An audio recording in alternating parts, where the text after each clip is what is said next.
लोकसभा चुनाव में हार की जिम्मेदारी लेते हुए बिहार के मुख्यमंत्री नीतीश कुमार ने दिया इस्तीफा। राज्यपाल ने किया स्वीकार। इस्तीफा स्वीकार होने के बाद जेडीयू अध्यक्ष शरद यादव ने कहा, आज विधायक दल की बैठक में होगा अहम फैसला। नया मुख्यमंत्री भी जेडीयू से ही चुना जाएगा। नीतीश कुमार ने राज्यपाल से मिलकर सरकार का इस्तीफा सौंपा, लेकिन विधानसभा भंग करने की नहीं की सिफारिश। जेडीयू अध्यक्ष शरद यादव ने एक नई सियासी रणनीति की ओर किया इशारा। बीजेपी के खिलाफ नई लड़ाई के लिए वो लालू से भी भुला सकते हैं मतभेद। शरद यादव ने कहा, नए नेता के बारे में आज शाम लिया जाएगा फैसला। 4 बजे विधायक दल की बैठक में होगा नया मुख्यमंत्री सामने। लालू से भी भुला सकते हैं मतभेद। शरद यादव ने कहा, नए नेता के बारे में आज शाम लिया जाएगा फैसला। 4 बजे विधायक दल की बैठक में होगा नया मुख्यमंत्री सामने आएगा। विपक्ष ने नीतीश के इस्तीफे को कहा ब्लैकमेलिंग। बीजेपी नेता सुशील मोदी ने कहा, जनता से सहानुभूति बटोरना चाहते हैं नीतीश। लालू यादव ने भी की नीतीश पर की टिप्पणी। कहा, नैतिक जिम्मेदारी का हवाला देकर दिया इस्तीफा। समर्थन के सवाल पर कहा, आज शाम तक इंतजार करें। उनका विषय है, उन का इशू है। इस पर हमको तत्काल में, चूंकि कोई पटाक्षेप नहीं हुआ, कंक्लूजन पर नहीं है, तो हम पूरा वाचफुल हैं। तो इंतजार करो कल का, तो सारी बातें समझ में आ जाएगी। आपको पूरा ड्रामा नहीं लग रहा है? अब ये अब बता रहे हैं कि कल का इंतजार करो ना भाई, हमको क्यों। बिहार विधानसभा में जेडीयू के पास है बहुमत। विधानसभा में 243 सीटों में से 122 की जरूरत। बीजेपी से रिश्ते खत्म होने के बाद नीतीश के पास जेडीयू के 116 विधायक, कांग्रेस के 4 और 4 निर्दलीयों का भी है समर्थन। कुल 123 विधायक है नीतीश के पास।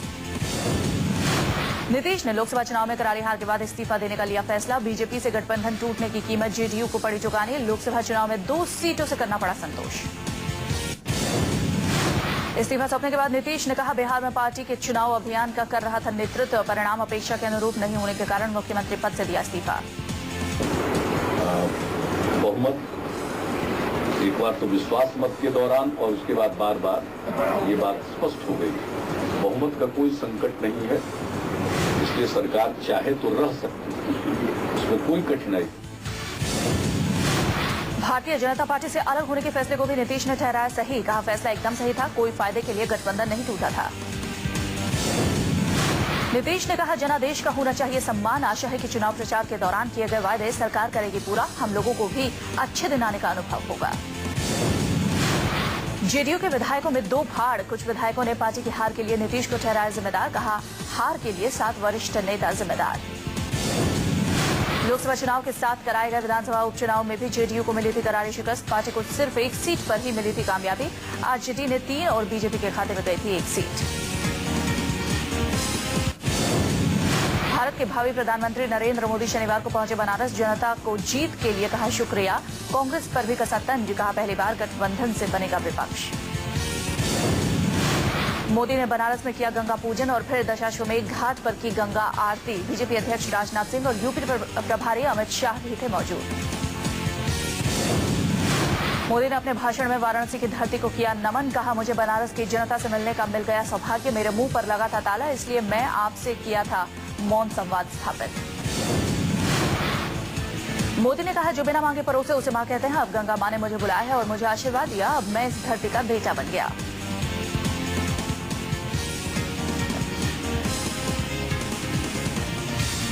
जो बिना मांगे परोसे उसे मां कहते हैं।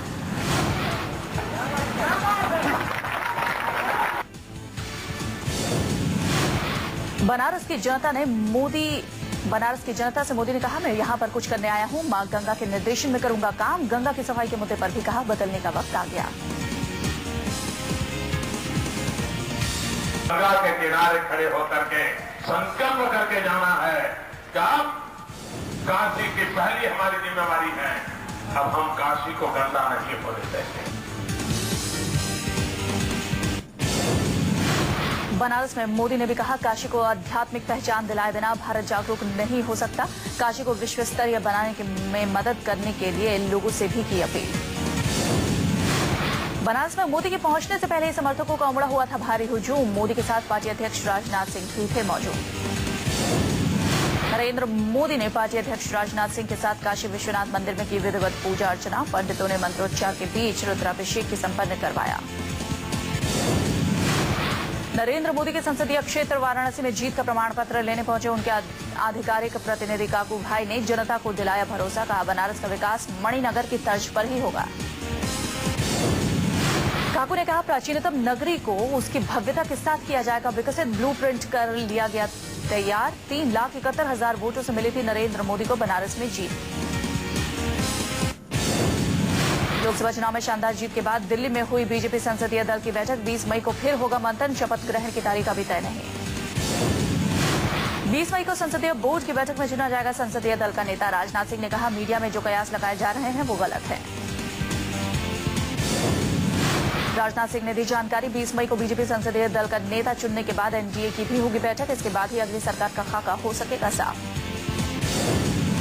नरेंद्र मोदी के नेतृत्व में एनडीए ने किया है ऐतिहासिक प्रदर्शन। गठबंधन के खाते में आई है कुल 336 सीटें। बीजेपी में खुद ही हासिल किया है बहुमत। थावरचंद गहलोत गुजरात के स्पेशल ऑब्जर्वर नियुक्त। प्रधानमंत्री बनने से पहले नरेंद्र मोदी को गुजरात के मुख्यमंत्री पद से देना होगा इस्तीफा। गुजरात बीजेपी विधानमंडल दल को भी चुनना है अपना अगला मुखिया। देश के अगले प्रधानमंत्री नरेंद्र मोदी का शनिवार को दिल्ली में भी हुआ भव्य स्वागत। एयरपोर्ट पर बीजेपी अध्यक्ष राजनाथ सिंह भी थे मौजूद। बीजेपी ने किया था महाविजय यात्रा का इंतजाम। नितिन गडकरी और डॉक्टर हर्षवर्धन जैसे कई और नेता भी थे मौजूद। बड़ी संख्या में बीजेपी के कार्यकर्ता भी एयरपोर्ट पर थे मौजूद।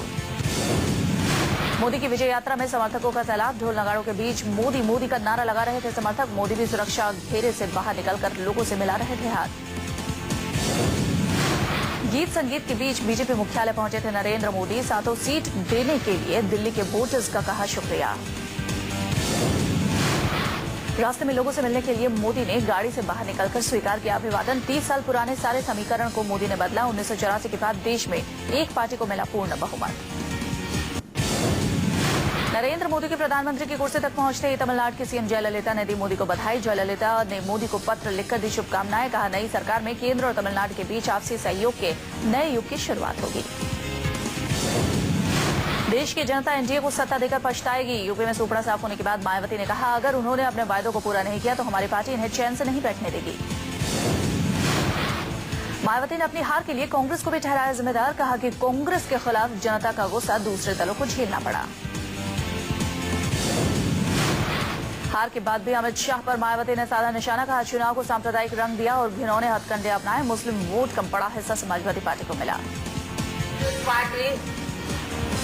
सपा के किस्म के हथकंडों के बहकावे में आकर यह मुस्लिम समाज का वोट भी अधिकांश ऐसी समाजवादी पार्टी को ही चला गया जिसने इनका अपने खुद के शासनकाल में रहते हुए यहाँ सबसे ज्यादा शोषण किया है।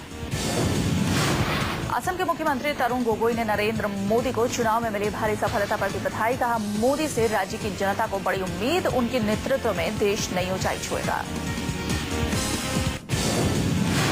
आज हो सकती है 16वीं लोकसभा के सदस्यों की औपचारिक घोषणा। इसके बाद ही राष्ट्रपति सरकार बनाने के बारे में करेंगे अपनी पहल। भारतीय लोकतंत्र के इतिहास में पहली बार सबसे कम मुस्लिम सांसद पहुंचे लोकसभा। 22 सांसद ही जीतकर पहुंचे संसद। इस बार लोकसभा चुनाव में थोड़ी बढ़ी महिलाओं की भागीदारी। 2009 के 59 से मामूली रूप से बढ़कर हुई 61। साल 2009 के चुनाव में 556 महिलाएं उतरी थी चुनावी समर में। 59 जीत दर्ज करने में रही थी सफल। इस बार 1300 से अधिक महिला उम्मीदवार मैदान में थी, लेकिन 61 ही जीत पाई चुनाव। लुधियाना के प्रभाकर वैक्स म्यूजियम में मोदी के मोम की मूर्ति बनी आकर्षण का केंद्र। व्यक्तित्व और पर्सनालिटी से प्रभावित होकर बनाया मोम का पुतला। सोनिया राहुल के इस्तीफे की पेशकश करने की खबर महज अटकलबाजी। कांग्रेस ने किया खारिज। सोमवार को बुलाई गई है कांग्रेस कार्य समिति की बैठक। अमेरिकी राष्ट्रपति बराक ओबामा ने प्रधानमंत्री मनमोहन सिंह से की फोन पर बातचीत। इस्तीफा देने के बाद कहा, उनके साथ काम करने की कमी उन्हें खलेगी। मनमोहन सिंह ने अपने पद से शनिवार को दिया था इस्तीफा। राष्ट्रपति प्रणब मुखर्जी को मनमोहन सिंह के अलावा उनकी पूरी कैबिनेट ने भी सौंपा इस्तीफा। इस्तीफा देने से पहले मनमोहन सिंह ने देश की जनता को आखिरी बार किया संबोधित। अपने विदाई भाषण में मनमोहन सिंह ने कहा, बंटवारे के कारण बेघर हुए एक बच्चे को प्रधानमंत्री के ऊंचे पद तक पहुंचाने के लिए शुक्रिया। राष्ट्रपति प्रणब मुखर्जी ने मनमोहन सिंह और उनके कैबिनेट के सहयोगियों को दिया रात्रि भोज। कई पूर्व मंत्रियों ने लिया जनरल पार्टी में हिस्सा। मध्य प्रदेश के मुखिया शिवराज सिंह चौहान ने ट्विटर पर की टिप्पणी। लिखा, मध्य प्रदेश में जितने विधायक कांग्रेस के आ पाए उतने तो देश में उनके सांसद भी नहीं आ पाए। नवंबर 2013 में हुए मध्य प्रदेश विधानसभा के चुनाव में कांग्रेस को हुई थी 58 सीटों पर जीत हासिल। देश में हुए ताजा लोकसभा चुनाव में 543 संसदीय सदन में कांग्रेस अपने दम पर केवल 44 सीटें ला पाई। महाराष्ट्र में एनडीए के हाथों करारी शिकस्त खाने के बाद पार्टी में मंथन। प्रदेश के मुख्यमंत्री पृथ्वीराज चौहान ने पार्टी प्रदेश इकाई के नेताओं के साथ किया विचार विमर्श।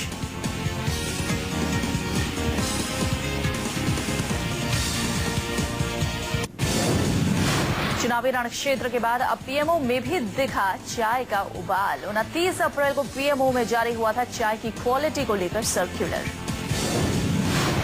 पीएमओ में जारी सर्कुलर में कार्यालय के कर्मचारियों से चाय की क्वालिटी पर मांगा गया था फीडबैक। 4 विकल्पों में से एक को चुनकर कर्मचारियों को जतानी थी अपनी राय। कर्मचारियों को चाय की क्वालिटी पर फीडबैक देते वक्त मिले थे 4 विकल्प: एक्सीलेंट, वेरी गुड, गुड और पुअर की श्रेणी में से उन्हें एक को चुनकर बतानी थी पीएमओ में चाय के स्वाद की गुणवत्ता। चाय के स्वाद पर मिले फीडबैक बनता पीएमओ में चाय की गुणवत्ता का अहम जरिया। फीडबैक के आधार पर चाय मुहैया करवाने वाली कंपनी क्वालिटी में सुधार का काम। लोकसभा चुनाव के दौरान नरेंद्र मोदी ने खुद को बतौर चाय वाला किया था प्रोजेक्ट। 16 मई को नतीजा आने के बहुत पहले 29 अप्रैल को ही पीएमओ में भी मिलने लगा था चाय को महत्व। दिल्ली में आम आदमी पार्टी फिर बना सकती है सरकार। लगभग 20 विधायकों ने शीर्ष नेताओं के सामने रखा सरकार बनाने का प्रस्ताव। लोकसभा चुनाव के नतीजों में शून्य पर सिमट चुकी आप में चल रहा है मंथन। विधायकों ने दिल्ली से इस्तीफा देने को बताया खराब नतीजों की मुख्य वजह। सूत्रों के मुताबिक आप विधायक राजेश गर्ग ने बैठक में सरकार बनाने के प्रयास को लेकर रखा प्रस्ताव। रोहिणी से आप विधायक गर्ग के प्रस्ताव का करीब 20 विधायकों ने किया समर्थन। खबरों के मुताबिक केजरीवाल समेत पार्टी के शीर्ष नेताओं ने सुने विधायकों के विचार, लेकिन कुछ भी कहने से बचे वरिष्ठ नेता। विधायकों के प्रस्ताव के बारे में पार्टी की राजनीतिक मामलों की समिति करेगी फैसला। 49 दिनों में कांग्रेस के भारी समर्थन से चल रही आप सरकार ने दे दिया था इस्तीफा। आज दिल्ली के तालकटोरा स्टेडियम में बाबा रामदेव का संकल्प पूर्ति महोत्सव। राजनाथ सिंह, नितिन गडकरी, अरुण जेटली के साथ अमित शाह भी रहेंगे मौजूद। हार के बाद मंथन के लिए दिल्ली में लेफ्ट पार्टियां करेंगी मंथन। सीपीआई और सीपीआईएम के सभी दिग्गज होंगे शामिल। पश्चिम बंगाल की जनता को मिला man of the match. Mamata Banerjee ने राज्य में पार्टी की जबरदस्त जीत पर कहा, यह बिल्कुल स्पष्ट और मुखर जनादेश। पश्चिम बंगाल के बीरभूम में सामने आई रेत माफियाओं के बीच खूनी संघर्ष की तस्वीरें। 2 गुटों की झड़प के बीच फंसे मासूम गांव वाले।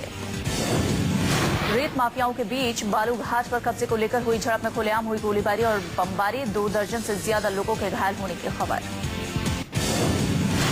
दिल्ली से सटे नोएडा में प्लास्टिक का सामान बनाने वाली फैक्ट्री में लगी भीषण आग। नोएडा के सेक्टर 63 में है प्लास्टिक बनाने का सामान की ये फैक्ट्री। बीती रात फैक्ट्री में लग गई थी भीषण आग। आग के कारणों का अब तक नहीं चला पता। आग बुझाने के लिए रात से लगी हुई है 2 दर्जन से ज्यादा दमकल की गाड़ियां। फैक्ट्री में आग लगने से लाखों का सामान हुआ खाक। फैक्ट्री में बनाई जाती थी बच्चे के खिलौने। झारखंड के गोड्डा जिले में एक दर्दनाक सड़क हादसा। 14 लोगों की हुई मौत, 20 घायल, 5 की हालत गंभीर।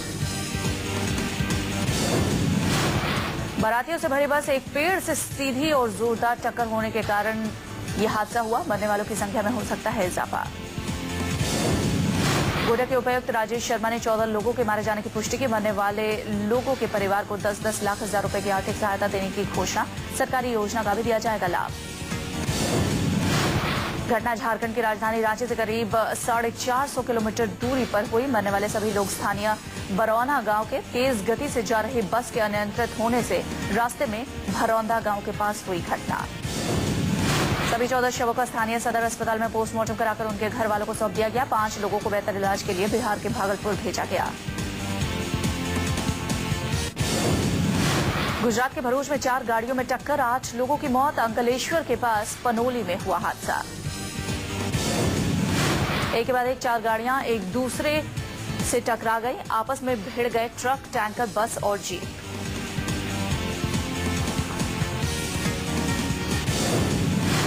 वडोदरा में मोदी की जीत पर तरह तरह के ऑफर। एक नाश्ता हाउस ने सैकड़ों लोगों को कराया मुफ्त में नाश्ता, सैकड़ों की उमड़ी भीड़। वडोदरा में सुबह सुबह लोग करते हैं सेव उसल का नाश्ता। मोदी की जीत की खुशी में होटल मालिक ने कराया नाश्ता। मुंबई में अंतर्राष्ट्रीय डिजाइनर साई सुमन ने खास मोदी के लिए तैयार की है 2 जैकेट और एक कोट। बटन पर बना हुआ है कमल का प्रतीक।